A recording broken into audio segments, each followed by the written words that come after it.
ইসমুন কবির। মুহাম্মদ সাল্লাল্লাহু আলাইহি সাল্লাম আপনাকে জনগণ জিজ্ঞাসা করে জুয়া সম্পর্কে আর নেশাদার দ্রব্য মদ পান করা সম্পর্কে, কুল ফিহিমা ইসমুন কবির, আপনি বলে দেন এই দুটাই মহাপাপ হয়।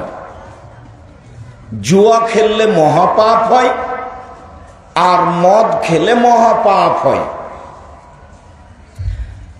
ইন্নামাল খামরু ওয়াল মাইসিরু ওয়াল আনসাবু ওয়াল আজলাম রিজসুম মিন আমালিশ শায়তান, নিশ্চয় জুয়া খেলা, মদ খাওয়া, মূর্তির আস্তানায় যাওয়া, লটারি ক্রয় করা শয়তানের কাজ, মহাপাপ, তোমরা বেঁচে থাকো।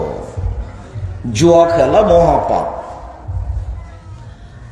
আব্দুল্লাহ ইবনে আমর রাদিয়াল্লাহু তাআলা আনহু বলেন, রাসূল সাল্লাল্লাহু আলাইহি ওয়াসাল্লাম বলেছেন, 4 শ্রেণীর মানুষ জাহান্নামে যাবে। 1, আকুন, বাপ মাকে মানে না যে। 2, কম্মার, জুয়া খেলে যে। 3, মান্নান, খোটা দেয় যে। 4, মদমিনুল খামর, নিয়মিত বিড়ি, তামাক, জর্দা, সিগারেট, গুল, নেশাদার দ্রব্য খায়, পান করে যে। এই 4 শ্রেণীর মানুষ জান্নাতে যাবে না।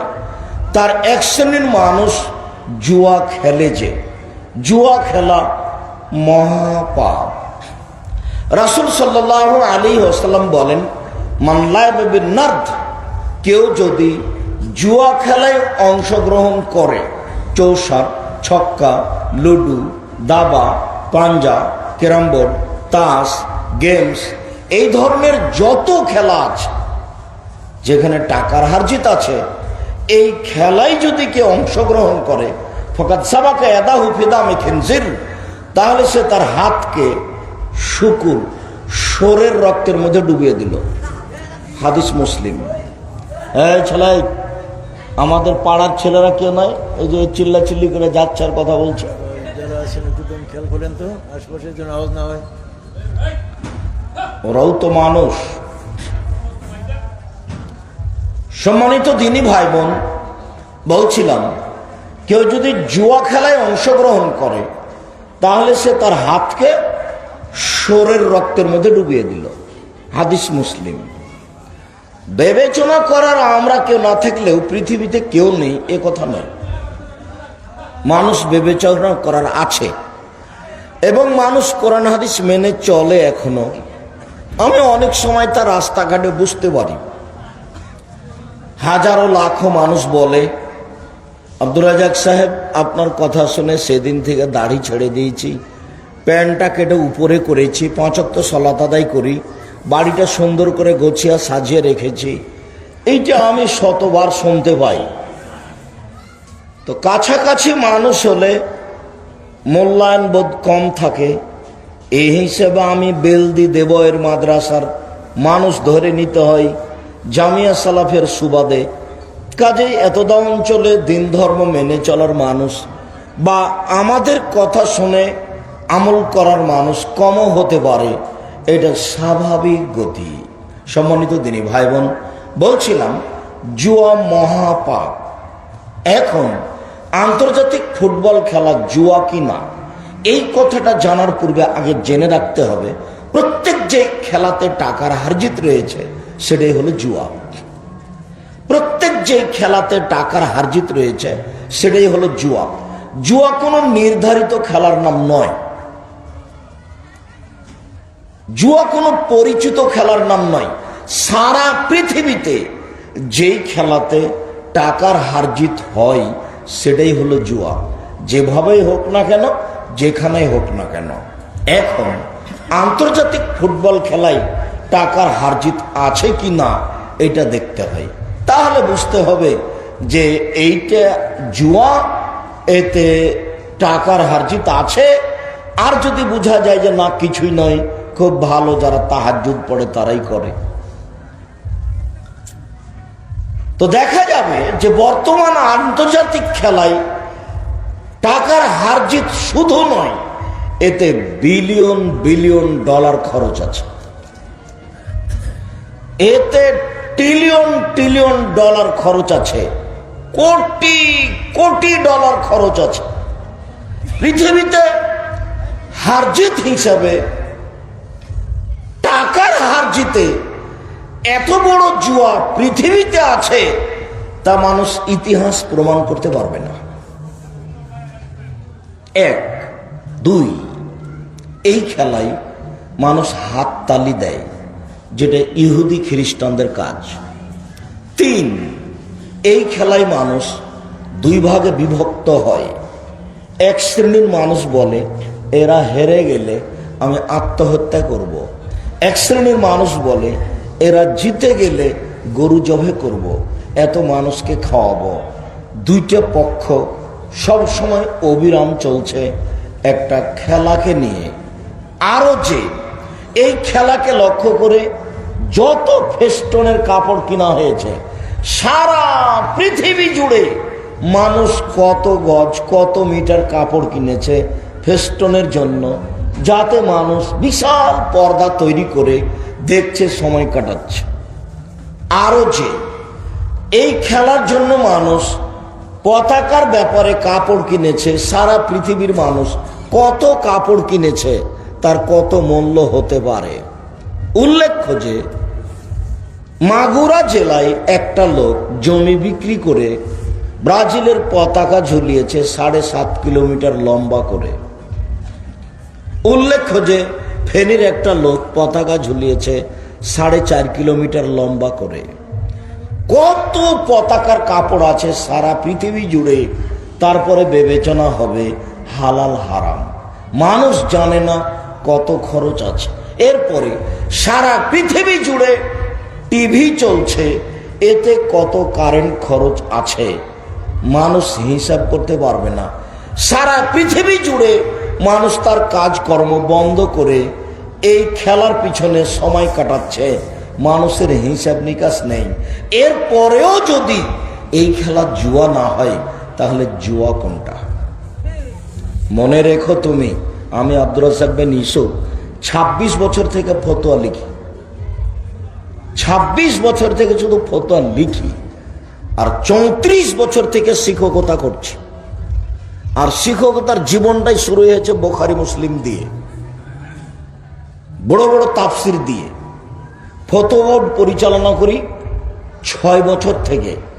দেশ বিদেশের বড় বড় বিদ্বান যারা, সর্বোচ্চ বিদ্বান যারা বাংলা ভাষার এবং উর্দু ভাষার, তারা জামিয়া সালাফে অবস্থান করে।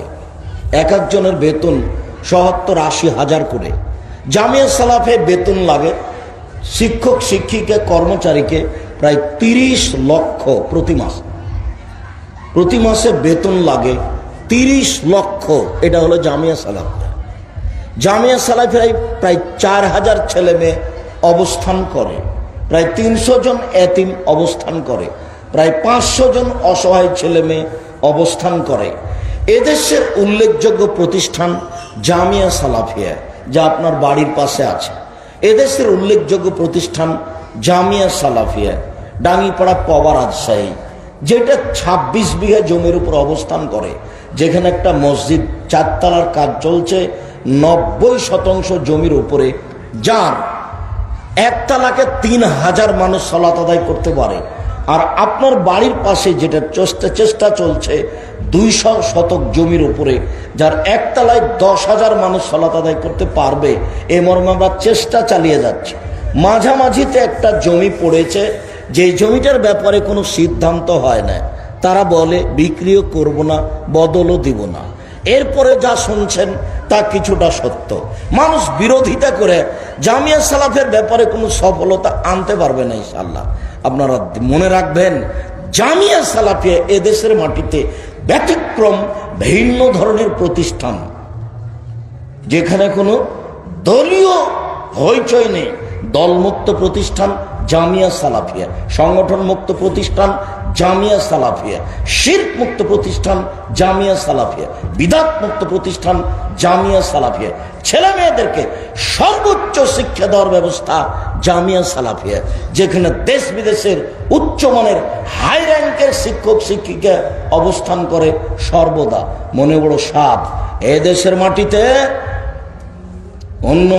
উন্নত মানের শিক্ষা দিয়ে ছেলে মেয়ে দিয়ে এদেশের অন্যায়ের বিরুদ্ধে লড়বই যে কোনো মূল্যে ইনশাআল্লাহ। সেই পথে আমি আছি। আপনি উপস্থিত কোনো সমস্যা দেখে দমে যাবেন না। আমি কোনোদিন কোনো সমস্যার 5 পয়সা দাম দিই না, আমার দৃঢ়তা কাজ করে। আমি জামিয়া সালাফিয়ার 10 পয়সা ক্ষতি করি না। এক সন্ধ্যা খেলে আমি তার টাকা দিয়ে দিই। কাজেই কোন প্রকার সমস্যা এর সমস্যা সমপরিমাণ ক্ষতি করতে পারবেন ইনশাআল্লাহ। আপনি মনে রাখবেন 2013 সালের 24 আগস্ট রোজ মঙ্গলবার ফাঁকা মাঠে কাঁঠাল গাছের নিচে বলেছিলাম আমার হাতে টাকা নাই, একথাও সত্য। এখানে প্রতিষ্ঠান গড়বে, একথাও সত্য। ইনশাআল্লাহ গড়বেই গড়বে। আপনার বাড়ির পাশে হলে আপনি যান কিনা আপনি দেখে আসেন। 650 মেয়ে এখানে থাকে এখন উপস্থিত সারা দেশ জুড়ে, এবং বিদেশি ছেলে মেয়ে আসছে যারা সময়ের গতিতে এসে ভর্তি হয়ে যাবে। যেটা জামিয়া সালাফিয়া ডাঙ্গিপাড়া পবারাসাইতে অনেক শিক্ষক বিদেশের, অনেক ছাত্র বিদেশের। বিদেশে যাওয়া লাগবে না, বিদেশ থেকে এসে আপনার বাড়ির পাশে জমা ধরে যাবে। কয়েকশো পরিবার আপনার বাড়ির পাশে থাকে যারা বাহির থেকে এসে অবস্থান করে। সম্মানিত দিনী ভাই বোন, আমি বলছিলাম যেই কথাটা মৌলিক কথা, আমার একদিনের তদন্ত নয়, 2 দিনের তদন্ত নয়, 26 বছরের তদন্ত। আন্তর্জাতিক ফুটবল খেলার জুয়া। এমন কোন মায়ের বেটা আছে মাটির উপরে আসমানের নিচে যে এই ফতোয়াকে এভাবে উল্টে ধরতে পারে? আমার হায়াত পর্যন্ত সময় থাকলো। আমি আপনার বাড়ির মানুষ। এ কথার অর্থ এই নয় যে আপনি যেটা বুঝেছেন সেটাই। আপনার বিদ্যা বেশি, আমি চর্চা করি বেশি। আমার ফতোয়া লিখাই কাজ। আমি হাত দিয়ে ফতোয়া লিখি 26 বছর থেকে, 2-1 দিন থেকে নয়। ফতোয়া বোর্ড নিজে পরিচালনা করি 6 বছর থেকে। মাসিকা লিতে সম্পত্রিকায় 50টা প্রশ্নের উত্তর আছে, যেগুলো প্রতি মাসে বোর্ডে ফয়সালা হয়। এরপরে আমি ব্যক্তিগত বাবার দেখি। এখন আমার ব্যাগে ওই ফতোয়াই আছে, যেটা সামনে আসে বের হবে। সম্মানিত দিনী ভাই বোন, আমি আপনাকে শক্তভাবে জানালাম যে এটা এত বড় হারাম, এটা এত বড় হারাম, এটা এত বড় হারাম। কথার কথা, একদিকে যদি এই খেলাতে জিবরাইল থাকেন আর একদিকে যদি মালাকুল মউত থাকেন, আর এটা যদি কাবা ঘরের মাঠে চলে তবুও হারাম। এটাই জুয়া। এর চেয়ে বড় জুয়া পৃথিবীতে নেই। এই আন্তর্জাতিক খেলা ফেস্টনে দেখা তো বহুদূরের কথা, মিডিয়াতে দেখা তো বহুদূরের কথা, এর গল্প যেখানে চলে সেখানে বসে থাকাও হারাম। দেখি কে এমন ফতোয়া উল্টে দেওয়ার জন্য প্রস্তুত হতে পারে। আমি এক পায়ে দাঁড়িয়ে আছি তার সাথে মোকাবেলা করার জন্য। সম্মানিত দিনী ভাই বোন, আপনাদের সাথে জরুরি আরো যে বিষয়ে কথা বলতে চাই। বাচ্চা বসো, ওই বাচ্চাটা হাঁটছে কেন? আপনাদেরকে আবারও অনুরোধ করছি, যারা আশেপাশে ঘুরে বেড়াচ্ছেন, এ কথার অর্থ এই নয় যে বেলদিতে বক্তব্য হলে এ ঘরে বসে ওই ঘরে বসে গল্প করি। তা করেন, কিন্তু আমি যখন এসে সময় কাটাবো তখন এই ন্যাক্কারজনক নোংরা জঘন্য আচরণ দেখাবেন না আমাকে। আমি এটা ঘৃণা করি। আমার জীবনে কোনোদিন 90 সাল থেকে মাঠে আছি, 32 বছর থেকে, এই 32 বছরে আমাকে কোনোদিন সেক্রেটারি সভাপতি, মসজিদের সেক্রেটারি সভাপতি, জালসার সেক্রেটারি সভাপতিকে হিসাব করে কথা বলতে হবে এরকম কোনো জীবনে আমার 5 মিনিট সময় আসেনি। আল্লাহ আমাকে ওইভাবে রাখেনি। কাজেই আমাকে কে কি বলবে এই হিসাব আমার মাথাতে আছে। এরকম পজিশনে আল্লাহ আমাকে কোনোদিন নিয়ে যায়নি। আর কোন কাজ আমি নিজে পরিকল্পনা করে করিনি। আপনাদের এই জামিয়া হাঁটাবো, বীর হাঁটাবোতে আমি পরিকল্পনা করে আসিনি। এমনি তো অটোমেটিক চলে এসেছি, জোর করে নিয়ে আসা হয়েছে। 100 বছরের একজন মানুষ, তার নাম ডাক্তার আব্দুস সুবহান। আপনারা চিনেন কিনা? আমি ডাঙ্গি পাড়া তো যাইনি, অটোমেটিক চলে এসেছে। এ দেশে বিশাল বিশাল ভূখণ্ড 15 বিঘা, 20 বিঘা, 18 বিঘা, 30 বিঘা করে মানুষ দান করে দিয়েছে, বিক্রি করে দিয়েছে। সেটা আছে ফরিদপুরে, সেটা আছে নোয়াখালীতে, সেটা আছে সিলেটে, সেটা আছে চট্টগ্রামে, সেটা আছে ময়মনসিংহে, সেটা আছে দিনাজপুরে, সেটা আছে বরিশালে, সেটা আছে আপনার হাটাবো বীরহাটাবোতে, সেটা আছে আপনার রাজশাহীতে। বড় বড় প্রতিষ্ঠান সময়ের গতিতে দেখতে পাবেন আপনি বাংলাদেশের মাটিতে, যার নাম জামিয়া সালাফিয়া।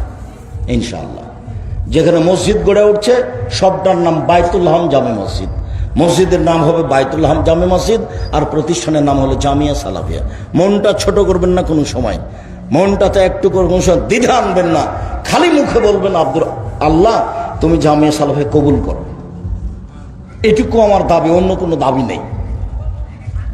তার মানে আপনিও যেমন 1 মাসের বেতন দিতে পারবেন না, আমিও পারি না। কিভাবে চলে সেটা আমিও জানি না। অযথা এর পিছনে পড়ে এর ক্ষতি করার জন্য চেষ্টা করে কোনো লাভ নাই। একদিন এদিক ঘেরা, একদিন ওই দিক ঘেরা, একদিন বাঁশ, একদিন কত কি, এদিক কিছুই হবে না। ওরা আমি মাথাতেই রাখি না, ওই হিসাবই আমার নেই। আমি নিজেই বুঝি না প্রতিষ্ঠান কিভাবে চলে, তা আপনাকে আমি কি দিয়ে বুঝাবো? কোনটা আমার পরিকল্পনাতে নেই। আমি একজন নিঃস্ব অসহায় মানুষ, রাজশাহী চাঁপাইনবাবগঞ্জের ভাষাতে কচুর পাতার পানি। আমি হলাম কচুর পাতার পানি। চাঁপাইনবাবগঞ্জের ভাষাতে কচুর পাতার পানি মানে কচুর পাতার উপরে একটু পানি আছে, একটু বাতাস আসলে নড়বড় নড়বড় করে, এই পড়লো এই পড়লো এই পড়লো, তার মানে ভিত্তিহীন। আমার ব্যক্তিগত কোনো ভিত্তি নাই, এমনিতেই ওই চাঁপাইনবাবগঞ্জের হাওয়াই লাড্ডুর মতো। কিভাবে চলে? আল্লাহ চালাইতেই চলে, শুধুমাত্র তাওয়াক্কুলের উপরে। না এটা কোনো ব্যক্তি দিয়ে চলে, না এটা কোনো সংগঠন দিয়ে চলে, না এটা কোনো বিদেশি সংস্থা দিয়ে চলে। বিদেশি সংস্থার সাথে আমি কথাই বলি না, আমি কাউকে চিনিও না। সম্মানিত দিনী ভাই বোন, মহান আল্লাহ বলেন সানুআযিবুহুম মাররাতান, আমি তাকে 2 বার বারবার শাস্তি দিব কবরে। সুম্মা ইউরাদ্দুনা ইলা আযাবিন আযীম, তারপর আমি তাকে বড় থেকে বড় শাস্তিতে নিয়ে যাব। কবর যত কঠিন, কিয়ামত তার চেয়ে অনেক বেশি কঠিন। কিয়ামত যত কঠিন, জাহান্নাম তার চেয়ে অনেক অনেক অনেক বেশি কঠিন। কি দিয়ে বুঝাই আপনাকে আমি জাহান্নাম কত কঠিন? মহান আল্লাহ বলেন আমি তাকে কবরে বারবার শাস্তি দিব, এরপরে আমি তাকে বড় শাস্তিতে ফিরিয়ে নিয়ে যাব, সেটা হলো জাহান্নাম। আল্লাহর নবী কখনো কোনো দিন সালাম ফিরার পূর্বে এই দোয়া না পড়ে সালাম ফিরেননি। আয়েশা রাদিয়াল্লাহু তাআলা আনহা বলেন আল্লাহর নবী কখনো এই দোয়া না পড়ে সালাম ফিরেননি। কোন দোয়া? আল্লাহুম্মা ইন্নী আউযু বিকা মিন আযাবি জাহান্নাম, আল্লাহ তোমার কাছে আমি জাহান্নাম থেকে বাঁচতে চাই। ওয়া আউযু বিকা মিন আযাবিল কবর, তোমার কাছে আমি কবরের শাস্তি থেকে বাঁচতে চাই, তুমি আমাকে কবরের শাস্তি থেকে বাঁচাও। ওয়া আউযু বিকা মিন ফিতনাতিল মাসীহিদ দাজ্জাল, তুমি আমাকে দাজ্জালের ফিতনা থেকে বাঁচাও। ওয়া আউযু বিকা মিন ফিতনাতিল মাহি ওয়াল মামাত, তুমি আমাকে বাঁচাও ইহকালের ফিতনা পরকালের ফিতনা হতে। তুমি আমাকে বাঁচাও ইহকালের ফিতনা পরকালের ফিতনা হতে। তুমি আমাকে বাঁচাও ইহকালের ফিতনা পরকালের ফিতনা হতে। ওয়া আউযু বিকা মিনাল মাসামি ওয়াল মাগরাম, আমি তোমার কাছে বাঁচতে চাই বড় পাপ হতে, তোমার কাছে বাঁচতে চাই ঋণ কর্য হতে, তোমার কাছে বাঁচতে চাই বড় পাপ হতে, তোমার কাছে বাঁচতে চাই ঋণ কর্য হতে, তোমার কাছে বাঁচতে চাই বড় পাপ হতে, তোমার কাছে বাঁচতে চাই ঋণ কর্য হতে। আল্লাহর নবী এই দোয়া না পড়ে কোনোদিন সালাম ফিরেননি। লোন নিয়ে বাড়ি গাড়ি করবেন না। লোন আছে যার জানাজা হবে না তার, লোন আছে যার জানাজা হবে না তার। লোন নিয়ে ব্যবসা করবেন না, লোন নিয়ে বাড়ি করবেন না, ভুলেও কোনোদিন না। আমি পরামর্শ দিয়েছি চকলেট দিয়ে ব্যবসা শুরু করেন, তারপরে কলা, তারপরে কাপড় চোপড়, আরো কিছু। 30 বছর লাগবে অন্তত ধনী হতে। একদিনই কলিকাতায় হিরোইন কিনে ঢাকায় বিক্রি করে কোটি টাকার মালিক হতে যায় না। এই ব্যবসা টিকবে না। সম্মানিত দিনী ভাই বোন,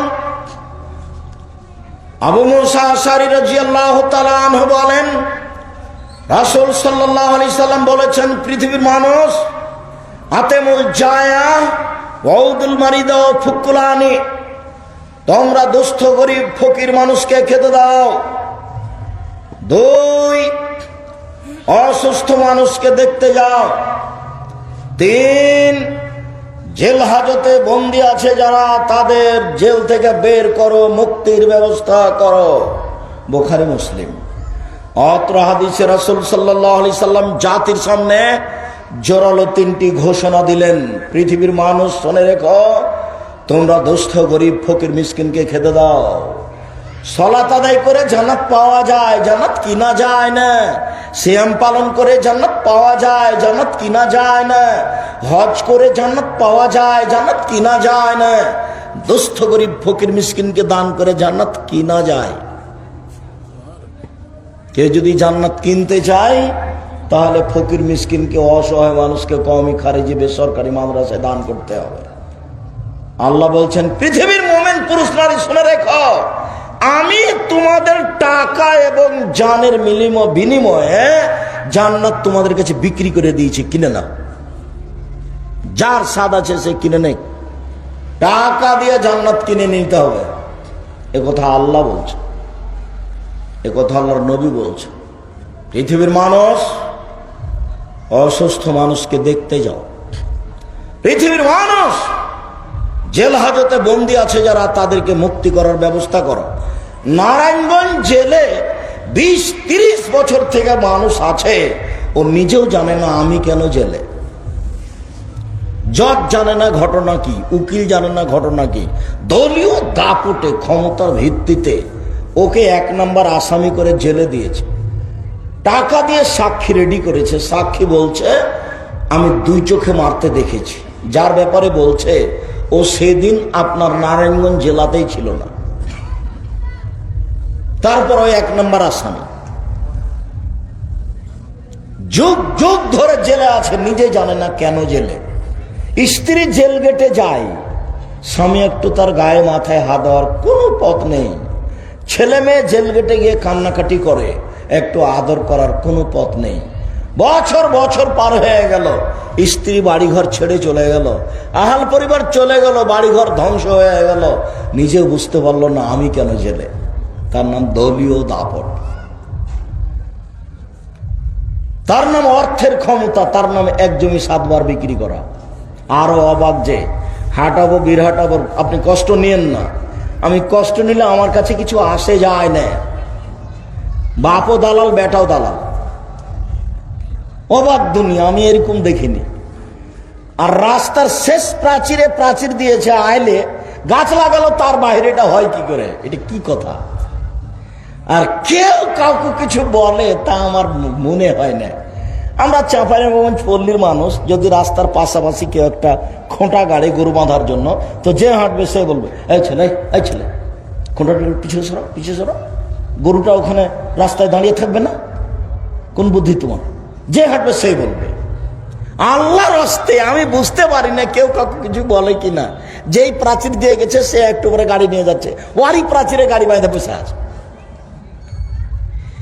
কি হিসাব? অথচ আল্লাহ নবী বলছেন, যেখানে রাস্তার সমস্যা হবে সেটা ভেঙে ডবল করো, বাড়ি গাড়ি যা আছে সব ভেঙে ফেলে দাও। বুখারী মুসলিম। জোর করে কাজ করতে যেটা বলেছেন আল্লাহ নবী, সেটা হলো রাস্তা। রাস্তার সাথে কোনো আপোষ নেই। সম্মানিত দিনী ভাই বোন, পৃথিবীর মানুষ শুনে রেখো, অসুস্থ মানুষকে দেখতে যাও। আলী রাদিয়াল্লাহু তাআলা আনহু বলেন, রাসূল সাল্লাল্লাহু আলাইহি সাল্লাম বলেছেন, কেউ যদি সকালে কোনো মানুষকে দেখতে যায়, মামিন মুসলিমিন ইয়াউদ মুসলিমান গুদওয়াতান, কোন মানুষ যদি সকালে কোনো মানুষকে দেখতে যায়, সাল্লা আলাইহি, তার উপরে দুরূদ পাঠ করবে 70,000 ফেরেশতা সন্ধ্যা পর্যন্ত। যদি সন্ধ্যায় দেখতে যায়, তাহলে সকাল পর্যন্ত 70,000 ফেরেশতা বলবে, আল্লাহ এ লোকটা ভালো কাজ করেছে, তুমি তাকে ক্ষমা করে দাও। এ লোকটা ভালো কাজ করেছে, তুমি তাকে ক্ষমা করে দাও।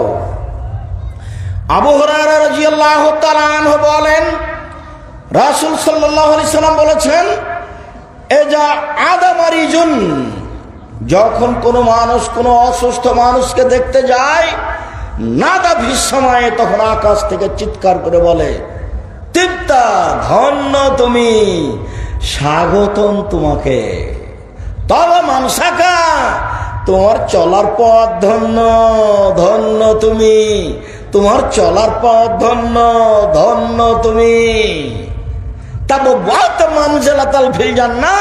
তুমি জান্নাতে একটা ঘর তৈরি করে নিলে অসুস্থ মানুষকে দেখতে গিয়ে, তুমি জান্নাতে একটা ঘর তৈরি করে নিলে অসুস্থ মানুষকে দেখতে গিয়ে 70,000 ফেরেশতা এভাবে বলতে থাকে। এর নাম অসুস্থ মানুষকে দেখতে যাওয়া। এগুলো কিন্তু হাদিসে লেখা আছে 1450 বছর থেকে, 1500 বছর থেকে। আপনি কি মনে করছেন এখনই আমি বলছি? জি না, এখন আমি বলিনি। মধ্যেখানে আপনাকে একটা কথা শোনাই, যেটা আরো পরে আজকে বলবো কি না, তবে অন্তত একটা শুনে রাখেন। আবু রেবাহ বলছেন যে আব্দুল্লাহ ইবনে আব্বাস আমাকে বলছেন যে আলা উরিকা ইমরাতান মিন আহলিল জান্নাহ, আপনাকে কি আমি একটা জান্নাতি মেয়ে দেখাবো? আপনি দেখবেন একটা জান্নাতি মেয়ে আপনাকে দেখাবো? কুলনা বালা, আমি বললাম হ্যাঁ হ্যাঁ হ্যাঁ হ্যাঁ, দেখান তো কে জান্নাতি মেয়ে, দেখান তো কোনটা জান্নাতি মেয়ে। তখন বলছে হাজিহিল মারাতুস সাউদা, এই যে কালো মেয়েটা জান্নাতি, এই যে কালো রঙের মেয়েটা জান্নাতি। কিভাবে?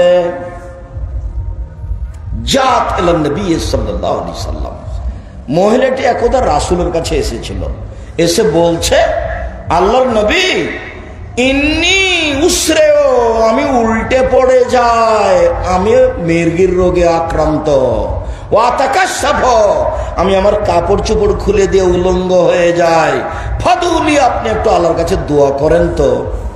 তখন আল্লাহ রাসূল বলছেন, শোনো শোনো শোনো, ইনশাইতি সাবরতি ওয়ালাকিল জান্নাহ, অসুস্থ হয়েছ তুমি যদি এখন ধৈর্য ধারণ করো তাহলে তোমার জন্য জান্নাত, তুমি যদি চাও তাহলে আমি তোমার জন্য দোয়া করে দিব। তখন মহিলাটি বলছে, আসবেরো, আমি ধৈর্য ধারণ করলাম, তবে আপনি একটু দোয়া করেন, আল্লাহ তাকে সব, আমি যেন উলঙ্গ হয়ে না যাই। আল্লাহ নবী বললেন, তুমি যদি ধৈর্য ধারণ করো তো তোমার জন্য জান্নাত। তো মহিলা বলল, আমি ধৈর্য ধারণ করলাম। এখন আব্দুল্লাহ ইবনে আব্বাস বলছেন, এই যে মেয়েটা জান্নাতি, এই যে আল্লাহ রাসূল বলেছেন এই যে জান্নাতি। হাদিস মুসলিম। আপনার একটু জ্বর হলে সিঙ্গাপুর, জ্বর হলে কোথায়? সিঙ্গাপুর। টাকা তো আরো বেশি হবে। জমির দাম এখন যা হয়েছে, বেলদির চেয়ে জামিয়া সালাফের পাশে দাম জমির বেশি হয়ে গেল। তো যদি আরো 10 বছর পরে আরো বেশি হয়, তাহলে 1 শতক জমি বিক্রি করলে 3 বার সিঙ্গাপুর যাওয়া যাবে। তাই তো সামান্য অসুখ হলে মানুষ তার দেশে চিকিৎসা করবে না, করবে কোথায়? সিঙ্গাপুরে, আরো কোথাও যাবে। আল্লাহর নবী এই বিষয়ে অনেক বলেছেন। অসুখ বিসুখের ফলাফল হলো জান্নাত। শত হাদিস, আমি এখন ঘন্টার ঘন্টা আপনাকে এই হাদিস শোনাতে পারি, শুধুমাত্র ইনশাআল্লাহ যে রাসূল সাল্লাল্লাহু আলাইহি ওয়াসাল্লাম যেগুলো বলছেন যে অসুখ বিসুখ হলে তার ফলাফল ভালো, অসুখ বিসুখ হলে তার ফলাফল ভালো, জ্বর ব্যাধি হলে তার ফলাফল ভালো। কি বলতে হবে সেটা একটু পরে, কথা আমার মধ্যে ঢুকে গেছে চট করে একটা কথা বলতে গিয়ে। তো মধ্যে যখন ঢুকে গেছে কথা, তখন মধ্যে আর একটু 2টা কথা বলিনি। 1 মিনিট এদিকে খেয়াল করেন। এই ছেলে, খবরদার কারো গায়ে হাত দিয়ে বসে থাকবে না, এক খেয়ালে চেয়ে থাকো। সম্মানিত দিনী ভাই বোন,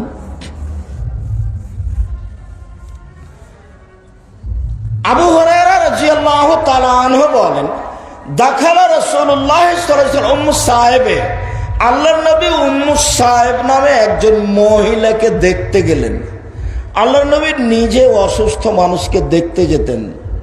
চামার, কামার, মেথর, ডোম, পল্লীর মানুষ, বেদুইন, অশিক্ষিত, গাঁওয়ার, রিক্সা চালা, ভ্যান চালক, যেই হোক না কেন তিনি নিজে দেখতে যেতেন। বহু হাদিস এরকম একেবারে অসহায় নিঃস্ব মানুষ তার বাড়িতে দেখতে গেছেন যে কিছুই বুঝে না ধর্মের কর্মের। 1 মিনিট সেটাও বুঝাচ্ছি যে ধর্মকর্ম কিছুই বুঝে না, আল্লাহর নবীর কথাও বুঝে না, ওর বাড়িতে তিনি তাকে দেখতে গেছেন। তো উম্মু সাহেবের কাছে দেখতে গেছেন, তো দেখছেন গায়ে খুব জ্বর। তখন আল্লাহ নবী বলছেন, মালাকে তুজাব জেফিনা, কি হয়েছে তোমার, থরথর করে কাঁপছো কেন? কি হয়েছে তোমার, থরথর করে কাঁপছো কেন? তখন মহিলা বলছে, হুম্মা আলাইয়া লা বারাকাল্লাহু ফিহি, আরে আমার গায়ে খুব জ্বর, আল্লাহ যেন জ্বরে বরকত না দেয়। আমার গায়ে খুব জ্বর, আল্লাহ যেন জ্বরে বরকত না দেয়। তখন আল্লাহ রাসূল বলছেন, না না না না না, কি করেছে না, আল্লাহ তো সুব্বিল হুম্মা, আরে জ্বরকে গালি দিও না, জ্বরকে গালি দিও না। ফাইন্নাহা তুযহিবু খাতায় বানি আদম কামা ইযহু কিরো খাবাসাল হাদিদে। শোনো, কামারের কর্মকারের ভাটি যেমন লোহা স্বর্ণ চাঁদের ময়লাকে দূর করে দেয়, জ্বর তেমন মানুষের পাপকে দূর করে দেয়। হাদিস তো বুখারী মুসলিম, আপনার কাছে কি বিচার আছে এর? শোনো শোনো, জ্বরকে গালি দিও না, জ্বরকে গালি দিও না। জ্বর আদম সন্তানের পাপকে ঝরিয়ে দেয়, দূর করে দেয়। কামারের ভাটিতে আগুনে লোহা দিলে, স্বর্ণ দিলে, চাঁদি দিলে একটু পরে লাল হয়ে গিয়ে ওর গায়ে যেগুলো ময়লা আছে সেগুলো ঝরে যায়। ময়লা যেমন ঝরে যায়, জ্বর তেমন আদম সন্তানের পাপকে কি করে, ঝরিয়ে দেয়। কথা বোঝা গেল না মনে হয়? আবার বলতে হবে না, স্পষ্ট হয়েছে?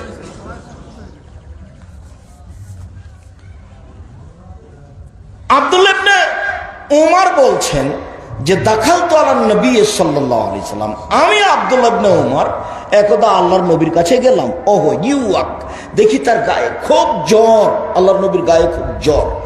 তো মাসিস্তু বিয়াদি, আমি তার গায়ে হাত দিয়ে বোলালাম, একটু শরীরটা একটু গাওটা রাসূলের একটু হাত দিয়ে বোলালাম, দিয়ে বলিয়ে বলছি, ইন্নাকা লা তুয়াকু ওয়াকান শাদীদা, আপনার গায়ে খুব জ্বর, তাই না আল্লাহর নবী? আপনার গায়ে খুব জ্বর। কালা আজাল, হ্যাঁ আমার গায়ে খুব জ্বর। শোনো, ইন্নী উয়াকু কামা ইয়াকু রাজুলান মিনকুম, আমার গায়ে জ্বর হয় তোমাদের 2 জনের সমান। তোমাদের 2 জনের গায়ে যত জ্বর হয় আমার গায়ে তত জ্বর হয়। তোমাদের 2 জনের গায়ে যদি 105, 105, 210 হয়, তাহলে আমার একাই 210। তোমাদের 2 জনের সমান আমার গায়ে জ্বর হয়। তখন সাহাবী বলছেন, ও ওয়ালাকা আজরাইনে, তাহলে তো আপনার নেকিও ডবল, আপনার নেকিও ডবল। তখন আল্লাহ রাসূল বলছেন, আজাল, হ্যাঁ নেকিও ডবল। এই কথা বলার পরে যেটা বলছেন সেটা শোনেন। আল্লাহ রাসূল বলছেন, মামিন মুসলিমিন ইস্যু বহুল আদা, যে কোনো মুসলিম যে কোনো পুরুষ নারীকে যে কোনো সমস্যা, কষ্ট, ব্যথা, জ্বর, জ্বালা ফোড়া হয়, ইল্লা হাত্তাল্লাহু বিহা খাতায়াহু, এ দিয়ে আল্লাহ তার পাপকে মিটিয়ে দেন, পাপকে ঝরিয়ে দেন। কামা তাহুত্তু শাজারাতু ওয়ারাকাহা, যেমন গাছ তার পাতা পেকে গেলে, গাছ যেমন তার পাতা পেকে গেলে top top top top top top করে ঝরায়, গাছের পাতা যেমন পেকে গেলে টপ টপ টপ টপ করে ঝরতে থাকে, মানুষের গায়ে জ্বর হলে, অসুখ বিসুখ হলে সেইভাবে তার পাপ ঝরতে থাকে। রাসূল সাল্লাল্লাহু আলাইহি ওয়াসাল্লাম এই কথা বলেন, হাদিস বুখারী মুসলিম। বোঝা যায়নি মনে হয় এখনো? কেউ যখন অসুখ বিসুখ হয়ে দীর্ঘদিন পড়ে থাকে, তখন মানুষে বলে, ও যে কত পাপী, তো আল্লাহ ভালো জানে। আয়েশা রাদিয়াল্লাহু তাআলা আনহা বলেন, মা রাআইতু আহাদান আশাদ্দ ওয়াজান আলাইহি মিন নবী সাল্লাল্লাহু মিনান নবী সাল্লাল্লাহু আলাইহি ওয়াসাল্লাম, আমার জীবনে রাসূলের গায়ে যত জ্বর দেখেছি, কোনোদিন কোনো মানুষের গায়ে তত জ্বরের কথা শুনিনি, জানি না। রাসূলের গায়ে জ্বর, মাথা বাইনা হাকে নাতি ও জাকে নাতি। আল্লাহর নবী আমার চিবুক থুতনির নিচে বুকের সাথে লাগিয়ে উরুর ওপরে মারা গেছেন। আল্লাহর নবী যখন মারা যান, তখন আমার ছিলেন চিবুকের নিচে, বুকের সাথে, মানে আমি কোলে নিয়েছিলাম। তিনি এই সময় মারা গেলেন। তিনি বলছেন, লাক রাহো সিদ্দাতুল মউতে বাদান নবী সাল্লাল্লাহু আলাইহি ওয়াসাল্লাম লিআহাদিন। আল্লাহর নবী মরার পরে আমি আর জীবনে কোনোদিন কারো অসুখ বিসুখ দেখে খারাপ ধারণা করতাম না। তার মানে তারও একটু খারাপ ধারণা ছিল, অত জ্বর কেন, অত অসুখ কেন, 20 বছর থেকে অসুখ পড়ে আছে, দেখে না কেউ, বিছানা পেশাব করে পায়খানা করে, কত যে পাপ করেছে। মানুষের জমি মায়েরা খেয়েছে মনে হয়, সেই জন্য এরকম। এক জমি 3 বার বিক্রি করে, 7 বার, কতবার ও নিজেও জানে না। এইসব কাজ করিয়েন না। এই রুজি উপার্জন করতে হবে না, দরকার নেই। শ্বাস বন্ধ হয়ে গেলে হিসাব নিকাশ কঠিন, এই পথই বাতিল।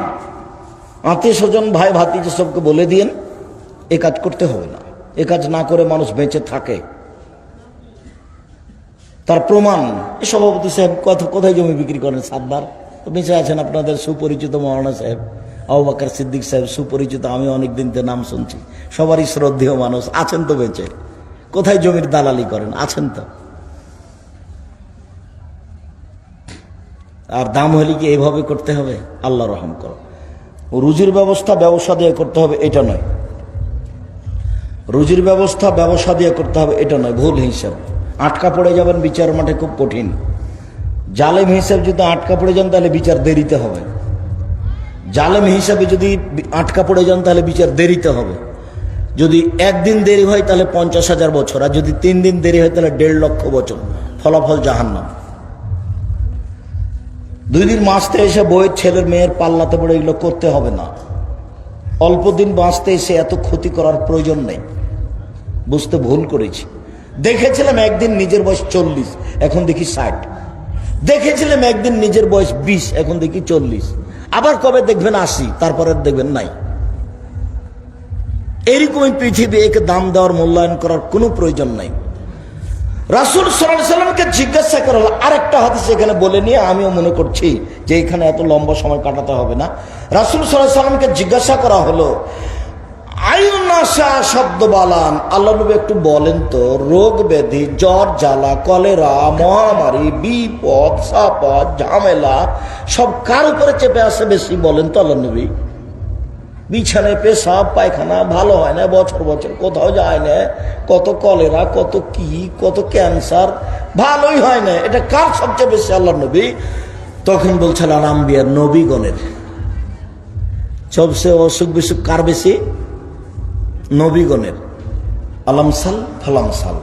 এরপরে যার যত ঈমান বেশি তার তত বিপদ বেশি, যার যত ঈমান বেশি তার তত বিপদ বেশি।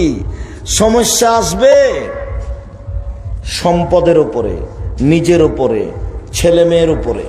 এরপর আল্লাহ রসুল বলছেন, বাক্যটা শেষ করে দিই, আল্লাহ রসুল বলছেন যে তার ঈমান অনুযায়ী বালা আসবে। লা ইয়াজালুল বালাউ আলা নাফসিহি ওয়া মালিহি ওয়া আলাদিহি। সমস্যা নেমে আসবে তার নিজের উপরে, বছর বছর অসুখ। সমস্যা নেমে আসবে তার ছেলের উপরে, ছেলে জেলে চলে গেছে, আটকা পড়ে গেছে, কে হাত ভেঙে দিয়েছে, 3 অর্থ সম্পদ ব্যবসা মার খেয়ে গেছে।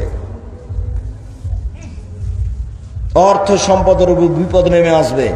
তখন আল্লাহ রাসূল বলছেন পরের বাক্যটা, কাযালিকা ইয়ামশি আলাল আরজে মালাহু জামবুন। বিপদ আস্তে আস্তে, পাপ কমতে কমতে এমন হয়ে যাবে যে জমিনের উপরে চলাচল করে, তখন তার কোনো পাপই নাই। আমি কিন্তু নিজের কথা বলিনি, রাসূল সাল্লাল্লাহু আলাইহি ওয়াসাল্লামের মুখের ভাষা এটা, যে বিপদ আস্তে আস্তে আস্তে এমন হয়ে গেছে, পাপ ঝরতে ঝরতে এমন হয়ে গেছে কোনো পাপই নাই। তখন মানুষ মাটির উপরে কিভাবে হাঁটে? পাপ ছাড়াই। বোঝা যায় না কথা মনে হয় নাকি? মাটির উপরে কিভাবে হাঁটে?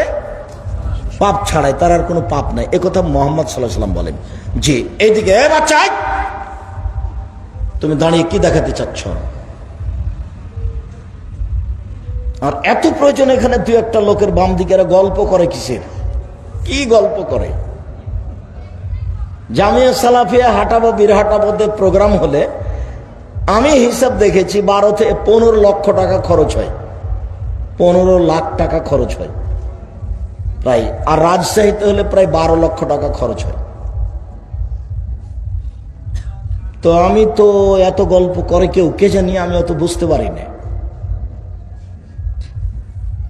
এখানে কি এমন যে ওই ঘরে গল্প, এই ঘরে গল্প, বউ বেটির গল্প।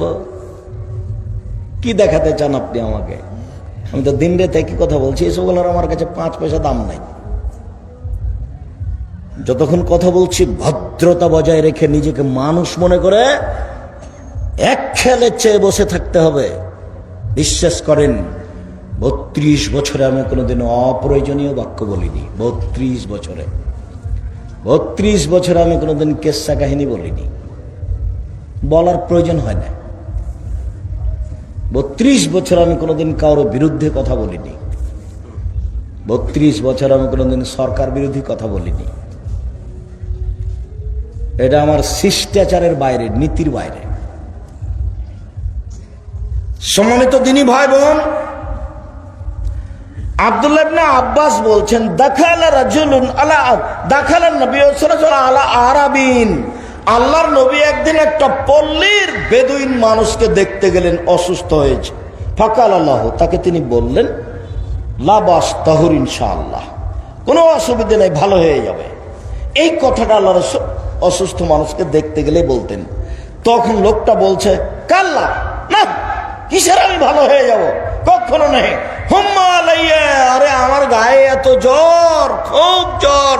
তাফুর আলা শাইখিন কাবিরিন, বৃদ্ধ মানুষের উপরে জ্বর মনে হচ্ছে একবার টকবক টকবক করে ফুটে পড়েছে।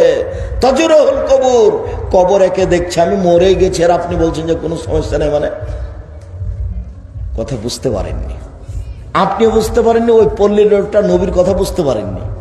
নবী পল্লীর লোকটার গায়ে হাত দিয়ে বলেছেন, লাবাস, কোনো সমস্যা নেই, তহর ইনশাল্লাহ, ভালো হয়ে যাবে ইনশাল্লাহ। তো ভালো হয়ে যাওয়া এই কথাটা পল্লীর মানুষ সরকার এটা বুঝেনি, বুঝে বলছে ভালো হয়ে যাবো কিসের, হ্যাঁ আমার গায়ে কত জ্বর আর আপনি বলছেন ভালো হয়ে যাবো। মানে এবার কি বুঝেছেন? অত পল্লীর মানুষ রাসূলের কথা বুঝেনি। তখন আল্লাহ রাসূল বলেছেন যে ভালো হয়ে যাওয়া। তখনও বলছে, বলেন কি আমি ভালো হয়ে যাব, মানে কিসের ভালো হব, আমি গায়ে কত জ্বর, আমি ভালো হব মানে? তখন আল্লাহ রাসূল বলছেন, নাম এদাম, আচ্ছা ঠিক আছে, তাহলে তুমি যেটা বললে সেটাই। যখন আল্লাহ রাসূলের কথাও নিল না, তখন আল্লাহ রাসূল বললে, আচ্ছা ঠিক আছে, তুমি যেটা বললে সেটাই। হাদিস বুখারী মুসলিম। কত সাধারণ মানুষকে আল্লাহ নবী দেখতে গেছে।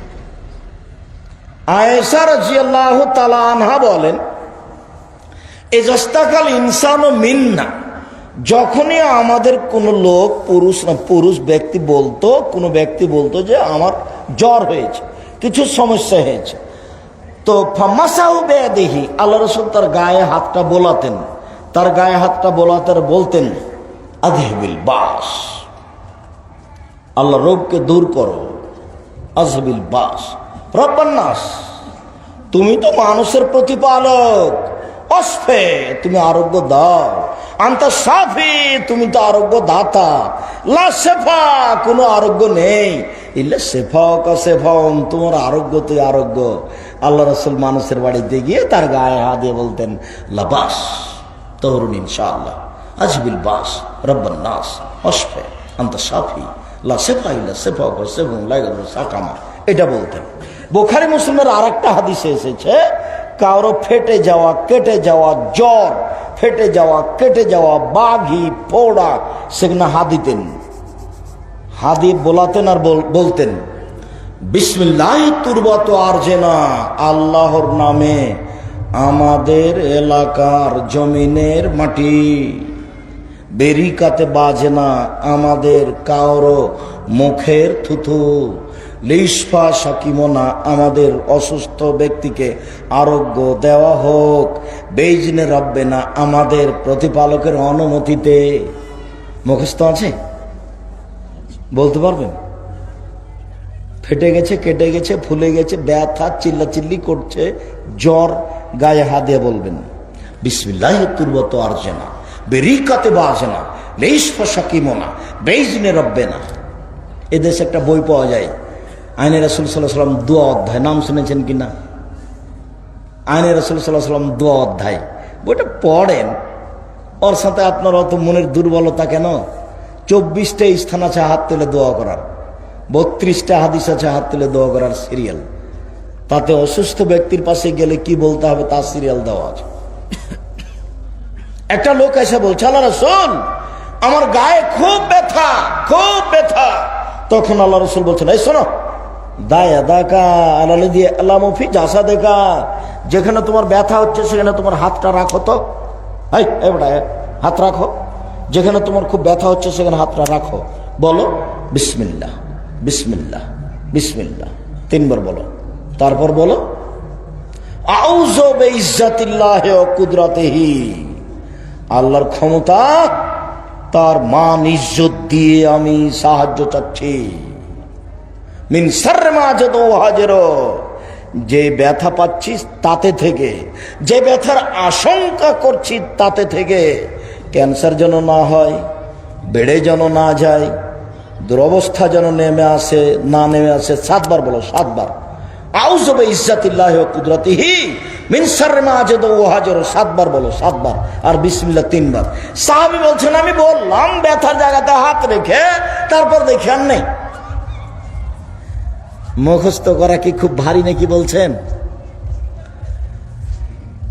জিবরাইল এসে বলছেন, ইন্নাকা ইস্তাকাইতা, মুহাম্মদ আপনি অভিযোগ করেছেন তাই না, আপনার গায়ে জ্বর, আপনি অভিযোগ করেছেন? নাম, জি হ্যাঁ। জিবরাইল বলছেন আমাদের নবীকে, তখন আমাদের নবী, জি আমার গায়ে খুব জ্বর, আমি অভিযোগ করেছি।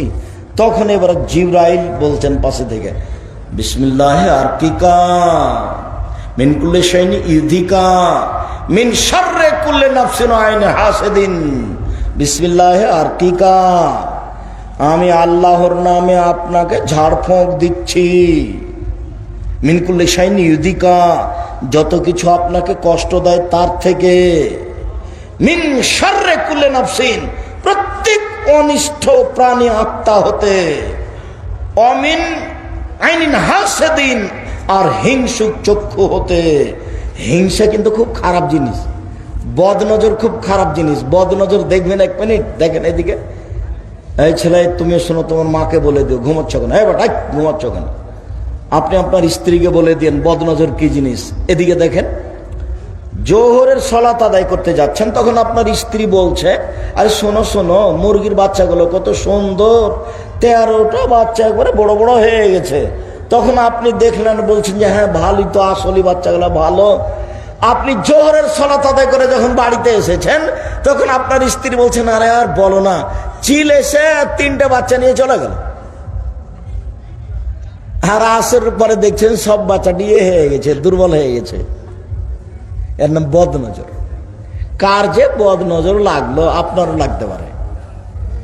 ছেলের গায়ে যদি বদনজর লেগে যায়, একবারে তুলে পেড়ে ফেঁপে পেশাব পায়খানা করে মনে হবে যে এখনই মরে গেল। বদনজর খুব খারাপ। আল্লাহ রাসূল বলছেন, পৃথিবীর মানুষ শুনে রেখো, মানুষের আল্লাহর লিখা যদি ভাগ্য কোনো জিনিস ভেঙে দিত, তাহলে বদনজর ভেঙে দিত। বদনজর একবারে তাকদীরকে উড়িয়ে দিত। বদনজর এত খারাপ। তো জিবরাইল এসে আমাদের নবীকে এই দোয়া পড়লেন, বিসমিল্লাহি আরকিকা মিন কুল্লি শাইইন ইউযিকা মিন শাররি কুল্লি নাফসিন আও আইনিন হাসিদিন, আল্লাহু ইয়াশফিকা, আল্লাহ আপনাকে আরোগ্য দিবেন।